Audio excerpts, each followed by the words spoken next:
January 3rd, 2023. Happy New Year. For those of you who I've not connected with yet in the new year, I hope you are safe. I hope you are well. I hope you had a fantastic time celebrating the holidays with friends and family.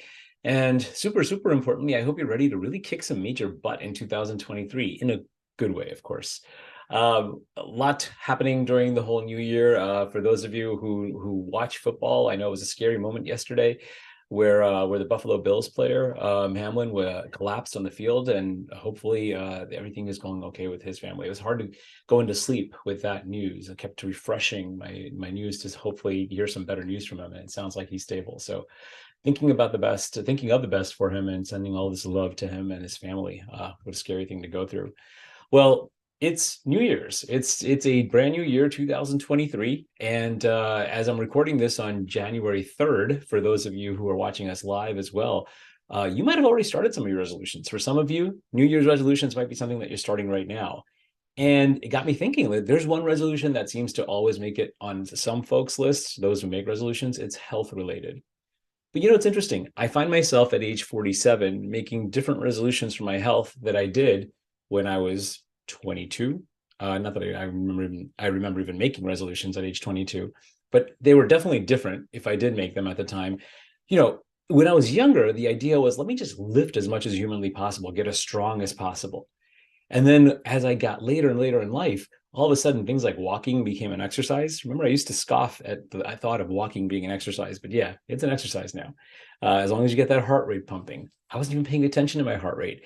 And there's a parallel to this with your New Year's resolutions when it comes to health, as well as your wealth. And it's because when we hit different seasons in our life, we hit different goals. We have different things that we want to accomplish. And that's natural. And it's almost like climbing a mountain. In fact, I'm going to share my screen for a second. There's this handy dandy tool that our partners at Buckingham have shared with us. And it comes from the Design, Build, and Protect platform. So at different points in your life, at different seasons of your life, you are climbing this mountain.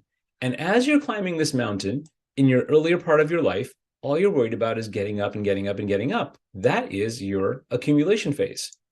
Then we get to the top when we're close to retiring and we're close to living off of the money that we've saved. It may not be even a full retirement, it might just be a work optional lifestyle. But that's when we get to this transition phase. Oops, that's my alarm telling me to hurry up and record for you guys. That transition phase is right here at the top of the mountain, just like mountain climbing. We're transitioning from this accumulation phase into this next phase, which is distribution. And it's interesting, right? I use the parallel of mountain climbing, and I've talked about this before, but in a mountain, when you're coming down the mountain, when do most people get hurt in mountain climbing? When do most people do the most damage? It's usually not on the way up. It's usually they summit too long, meaning they transition, or on the way down, they didn't plan well enough. They ran out of food. They ran out of oxygen. They run out of time. A lot of things sort of can run out. And there's some really strong parallels there in that distribution phase. And then finally, we have your legacy. Now, what does this mean for your resolutions? What does this mean for you? Well, interestingly enough, your resolutions this year for your wealth, for your finances, might very well be factored or maybe influenced, and they should be influenced by which season of your life you are in.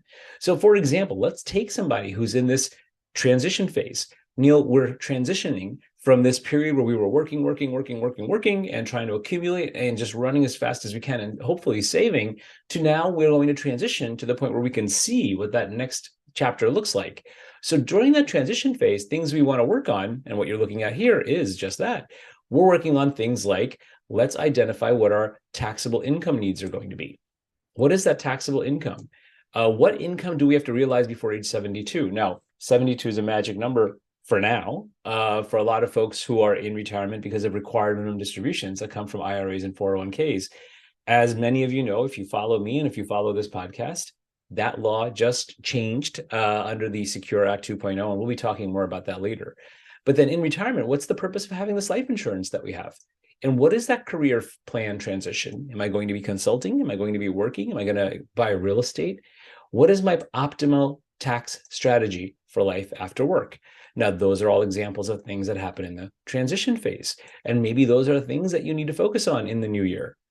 Also, let's just talk about somebody who's in distribution, somebody who's at that retirement window. What should we be worrying about then? Well, not worrying about, but what you should be addressing is probably updating those wealth documents. Let's figure out how we're going to transfer wealth to the next generation. And if we have charitable goals, can we use our retirement proceeds for that? How are we going to make that happen? What's the right level of risk to take in the stock market so that we still get some return, but we're not losing our shirt if another 2008 situation happens?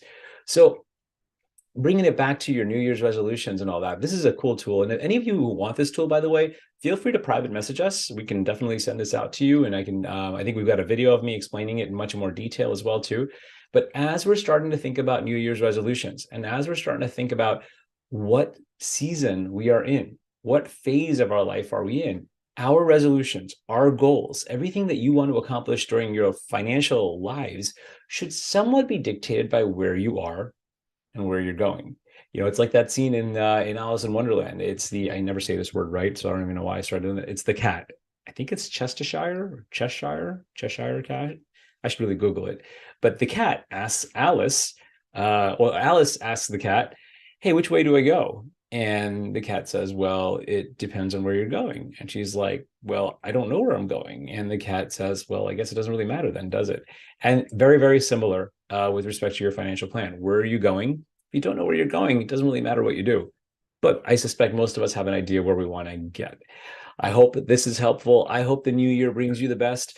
If you are a Shaw Planet subscriber, definitely you're going to be getting a lot of updates on the Secure Act 2.0. And we are going to be having our first live event coming up soon in the first quarter. So stay tuned. If you are a wealth management client, if you are somebody who's working with us on the total planning package, expect to get an invitation to that too. And I hope to see you guys. There is some significant big news coming this year. And, I don't know exactly when it's going to drop. Some of you have spoken with privately. I can't really put it out there publicly, but some of you have spoken with privately already know about it. But I'm super excited to share with the entire community. So stay tuned, stay safe, stay healthy. And I'm wishing you all the best in health, in wealth, and in love in 2023. Thank you again for being a part of the Shaw Planet community. Have a great day, everybody. Bye now.